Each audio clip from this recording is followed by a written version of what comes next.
नमस्कार दोस्तों, स्वागत है आप सभी का कार्यक्रम स्वास्थ्य वार्ता में। और आज हम फिर से आप सभी से एक महत्वपूर्ण विषय पर चर्चा करने के लिए हाजिर हो चुके हैं। आज का हमारा विषय है इनहेलर, भ्रांतियां और समाधान। इस विषय पर हमसे बात करने के लिए हमारे साथ जुड़ चुकी हैं प्रोफेसर डॉक्टर सारिका गुप्ता, बाल रोग विशेषज्ञ, KGMU लखनऊ। मैम, आपका बहुत बहुत स्वागत है हमारे कार्यक्रम में। नमस्कार मैम, सबसे पहले हम आपसे ये जानना चाहेंगे कि इनहेलर आखिर क्या है और इसका उपयोग किन स्थितियों में किया जाता है। इनहेलर, जैसा कि इस शब्द में लिखा हुआ है इनहेलर, सो कोई भी दवा जो कि हम अपने सांस से अपने फेफड़ों के अंदर ले रहे हैं वो है इनहेलर दवा। सो बच्चों में ये बेसिकली एज्मा मतलब कि दमा के मरीजों में इनहेलर थेरेपी का यूज होता है। जी मैम, इनहेलर कितने प्रकार के होते हैं और उनमें क्या क्या अंतर होते हैं? जैसा कि आपको मैंने पहले बताया, जो मुख्य इस्तेमाल इनहेलर का है बच्चों में एज्मा के लिए यानी कि दमे के मरीज के लिए ही होता है। तो उसमें दो तरह के इनहेलर होते हैं। अगर मैं कलर से बताऊं तो एक नीले रंग का होता है, दूसरा गुलाबी रंग का होता है। जी मैम। मार्केट में आपको हरे रंग के भी मिलेंगे। तो हरा और नीला एक ही चीज है। गुलाबी रंग का है, भूरे रंग का है, वो एक तरीके के होते हैं। तो जब भी दमा के जो पेशेंट होते हैं उसमें दो तरह के इनहेलर दिए जाते हैं। जो हरा या नीला वाला होता है वो उस स्थिति में यूज होता है जहाँ पे कि आप तुरंत से चाहते हैं कि बच्चे को आराम मिले, तो हरा या नीला इनहेलर यूज करना है। अब जो दमे की बीमारी है वो बनी रहती है, वो कभी भी खत्म नहीं होती है। तो वो जो अंदर मतलब उसको अगर हम समझाने के शब्द में कहें तो फेफड़ों में हमेशा एक आग जो है जल रही होती है। जी। तो जब वो आग ज्यादा जल जाती है तब हम नीला या हरा इनहेलर यूज करते हैं। और जो वो धीरे धीरे जो फेफड़ों में सुलग रहा होता है उसको कंट्रोल करने के लिए जो इनहेलर हम यूज करते हैं वो गुलाबी वाला या भूरे रंग का इनहेलर होता है। जी मैम, इनहेलर का यूज क्या सिर्फ दमे यानी कि एस्मा के मरीज ही यूज कर सकते हैं या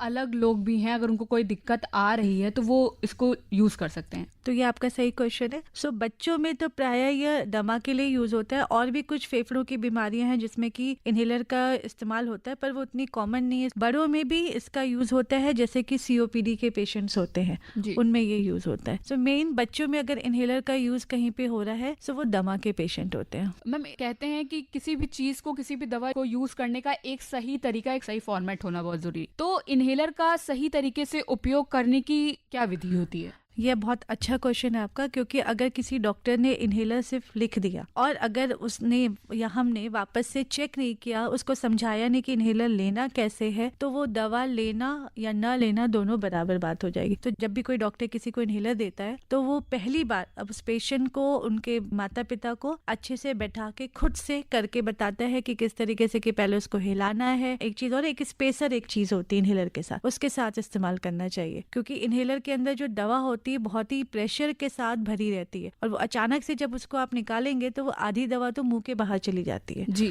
तो वो फेफड़ों में जाती नहीं। तो स्पेसर के साथ यूज करना है, किस तरीके से सांस अंदर लेनी है, कैसे नाक से सांस छोड़नी, कितनी देर सांस रोकनी है, ये सब डॉक्टर बताते हैं और अपने सामने करके दिखाते हैं। क्योंकि अगर इनहेलर सही से नहीं लिया, इनहेल हुआ ही नहीं। मैम, इनहेलर का ज्यादा प्रयोग करने से क्या बच्चों के फेफड़ों पे भी असर पड़ता है? ज्यादा प्रयोग करने की बात करें तो अगर हम ज्यादा बाहर का खाना खाएंगे, ज्यादा कोल्ड ड्रिंक पिएंगे तो इन सब का नुकसान होता है। जी मैम, बिल्कुल। इनहेलर एक ऐसी चीज है जो हम यूज करते हैं फेफड़े की बीमारी के लिए। जी। सो दवाई सिर्फ फेफड़ों में जा रही है तो इसका मतलब साइड इफेक्ट कम है। इनहेलर में जो दवा की मात्रा होती है वो माइक्रोग्राम में होती है, दैट इज 10⁻⁻⁻⁻। और जो टैबलेट्स होती हैं जो कि बहुत लोग यूज करते हैं, मोंटेलुकास्ट, उसमें मिलीग्राम में दवा होती है।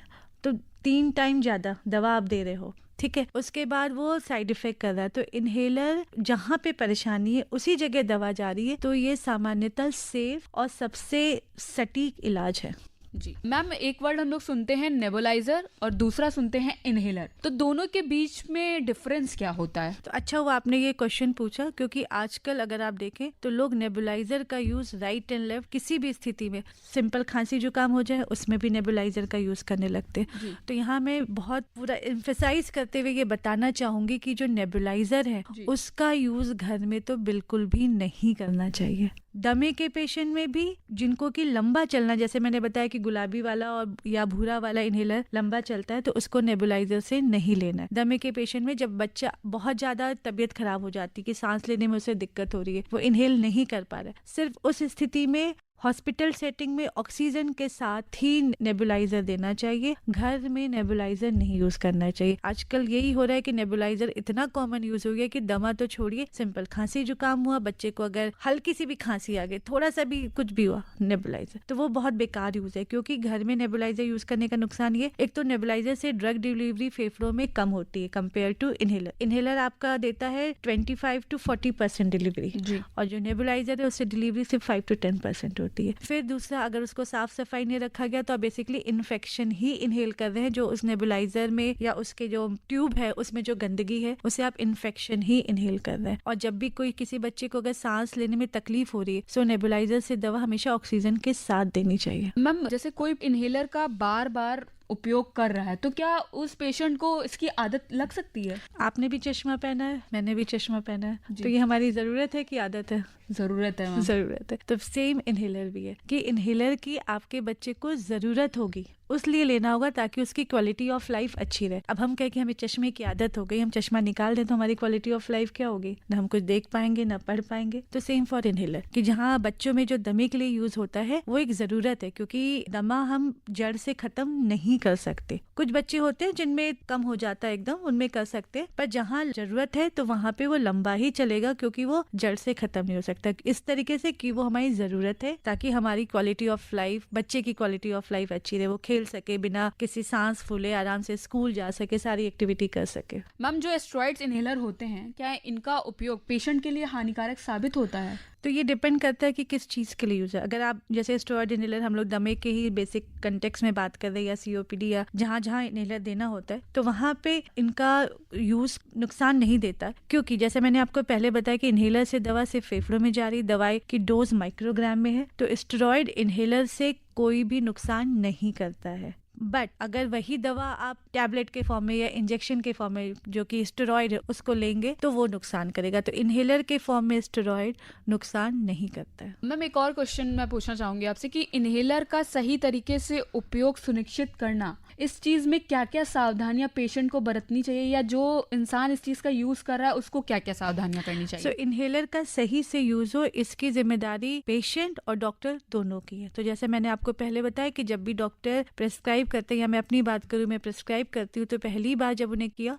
उनसे मंगवाती हूँ इनहेलर स्पेसर, अपने सामने उनका इनहेलर स्पेसर लेके कैसे इस्तेमाल करना वो उन्हें दिखाती हूँ। फिर उनसे कहती हूँ कि आप अपने बच्चे पे इसको इस्तेमाल करके मुझे दिखाइए जी। और 15 दिन के अंदर मैं उन्हें दोबारा बुलाती हूँ, क्योंकि अगर उन्हें सही से कर रहे हैं, असर आ रहा है, तो इसका मतलब सही है। और जब भी बुलाती हूँ उनको, उन्हें हमेशा कहती हूँ अपना इनहेलर स्पेसर लेके आए, और हर बार मैं चेक करती हूँ कि वो सही से ले रहे हैं कि नहीं। तो दोनों की भागीदारी जरूरी है, और घर में पेशेंट को और उनके मदर फादर को देखना होगा कि जो बताया गया कि सुबह शाम कितना पफ लेना है, वो ले रहे हैं कि नहीं। तो दोनों की जिम्मेदारी है। मैम, इसमें हम लोग एक चीज ये भी सुनते हैं कि जब भी आप इनहेलर का यूज करिए उसके बाद आप माउथ को तुरंत वॉश करिए, तो इसके पीछे का कारण क्या होता है? सो इनहेलर जो स्टेरॉइड वाले इनहेलर होते हैं, तो अगर आपने उनको मुंह से, जैसे मैंने आपको शुरू में बताया था कि स्पेसर यूज करना जरूरी है, तो अगर आप बिना स्पेसर के यूज करेंगे तो आधी दवा जैसे ही आपने उसको पंप किया मुंह में ही रहेगी, फेफड़ों में तो गई नहीं, तो वो उसकी वजह से कैंडिडियासिस, एक इन्फेक्शन, क्योंकि जो स्टेरॉइड है उसमें वो मुंह में डिपॉजिट हो जाता है। पर अगर आप इनहेलर स्पेसर के साथ यूज कर रही हैं, डॉक्टर ने जैसी टेक्निक बताई कि जैसे ही प्रेस किया तुरंत से इनहेल कर लेना है अंदर, उस तरीके से यूज कर रही हैं, तो डिपोजिशन वो बहुत कम होता है। लेकिन तब भी हाँ, सावधानीवश मुंह धो लेना चाहिए, बट जो भी स्टेरॉइड इनहेलर है उसके बाद। मैम, एक लास्ट सवाल आपसे करना चाहूंगी कि इनहेलर जो लोग यूज करते हैं, जिन लोग को प्रॉब्लम्स आ रही हैं लाइफ में और उनको ये चीज यूज करना पड़ रहा है, तो क्या इनहेलर का तुरंत